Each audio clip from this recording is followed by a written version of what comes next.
Di video kali ini saya sedang berada di sebuah petilasan ataupun dari warga sekitar disebut, ada yang menyebutnya juga makam kalau sahabat.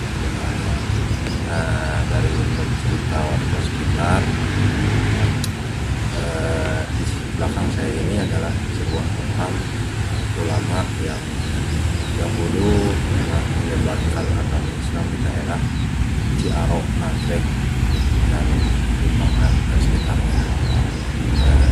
Dari sini ingin mendeteksi langsung di makam ini, dan letaknya makam ini itu tepat di pinggir sebuah jalan raya, jalan provinsi antara Bandung dan Tasikmalaya. Jadi di daerah jalan ini sering terjadi kecelakaan, baik itu kecelakaan bermotor ataupun kecelakaan dari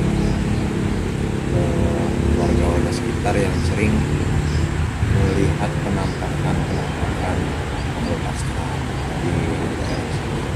Kita akan mendeteksi secara langsung bersama tim dan juga saksikan terus penelusuran kita di channel Sapara Kansa.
Gimana Kang hasil pengecekan barusan, apakah di sini benar katanya yang tempat petilasan atau makam yang bentang itu benar?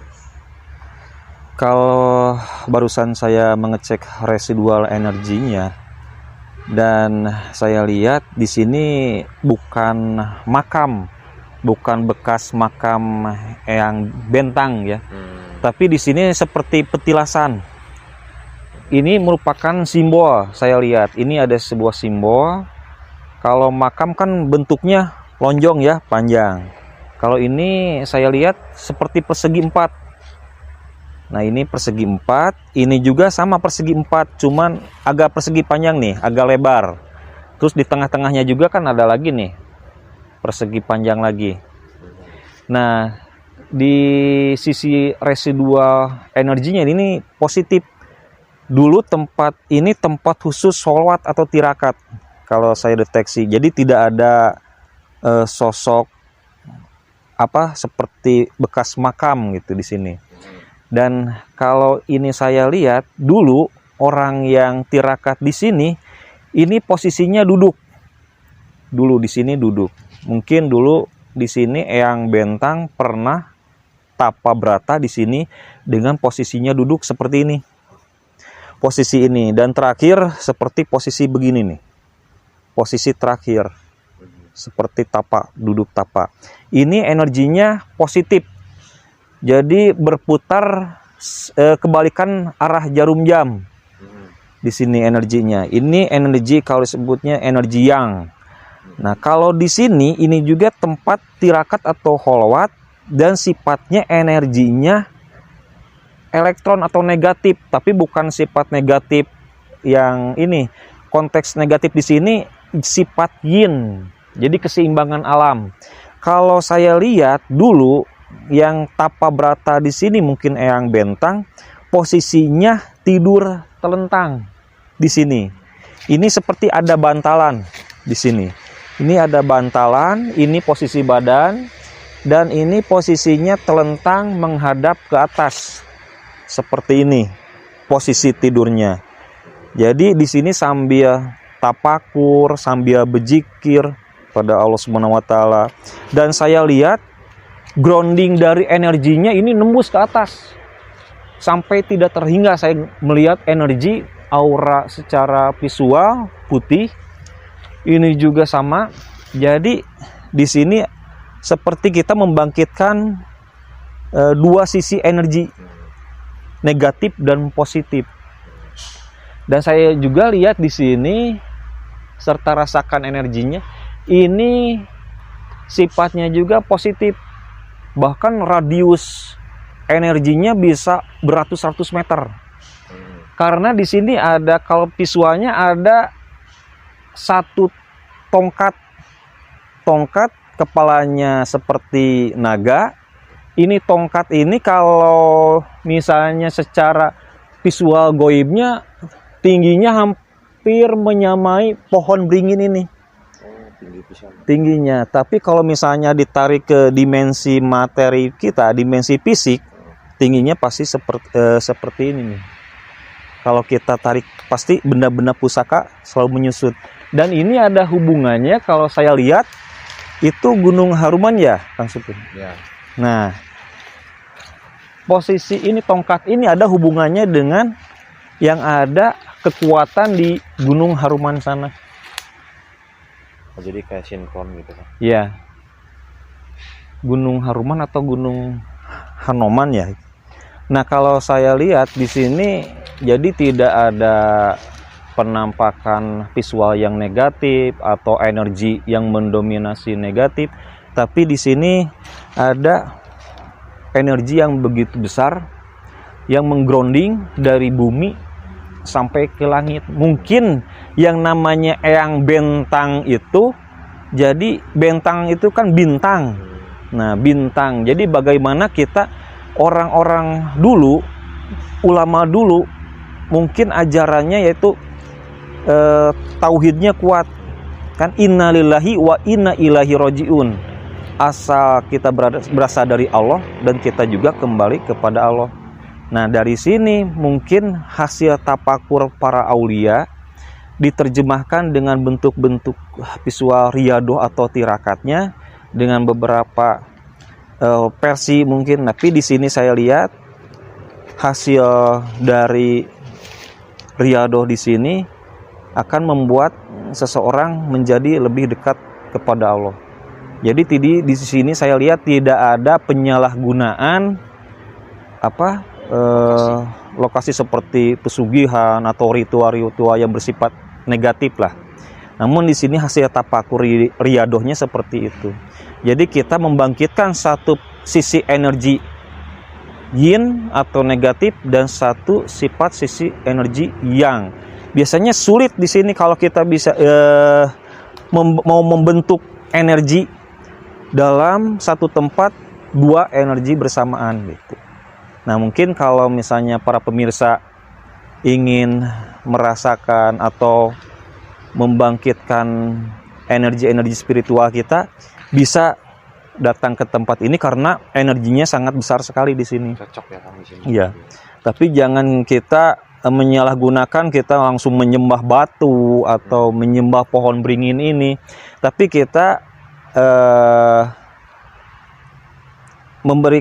harus memiliki prinsip atau pedoman bahwa kita memiliki pegangan yaitu Al-Quran gitu. Jadi kita harus mengikuti sunnah Rasul juga. Jadi di sini kita harus mengartikannya dalam hal yang positif, jangan bersifat negatif. Sebetulnya kita tirakat, mau riadoh di rumah juga bisa. Tapi kalau misalnya di tempat-tempat petilasan para aulia dulu, biasanya suka menyimpan jejaknya, jejak residual energi di tempat itu. Jadi seperti kita kalau ini seperti menjemper atau mengecas gitu. Jadi ini memberikan efek yang sangat positif. Nah, mungkin sekian dari penjelasan saya.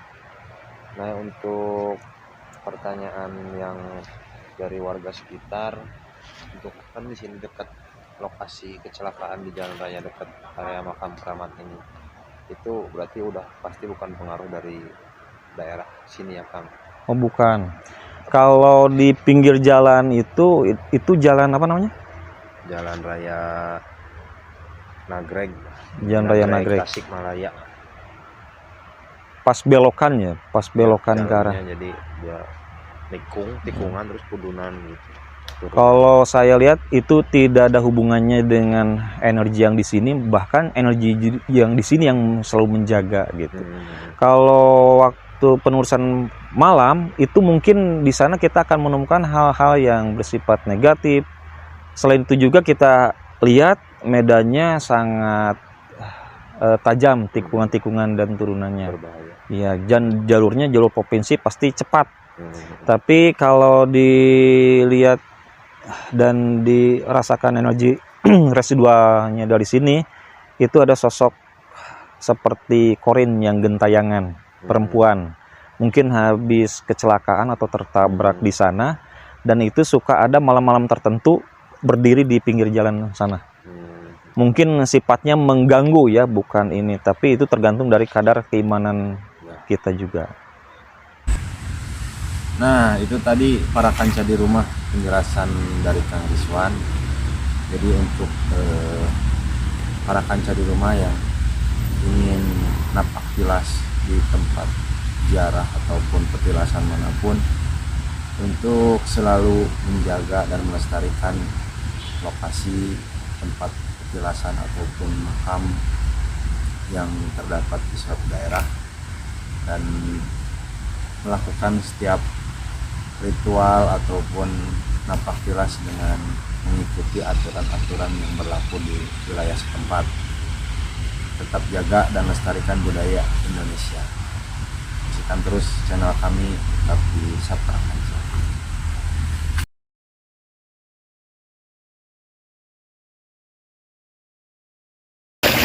Sekian para kanca penelusuran tim kali ini di petilasan Mama Bentang di daerah Nagreg. Semoga video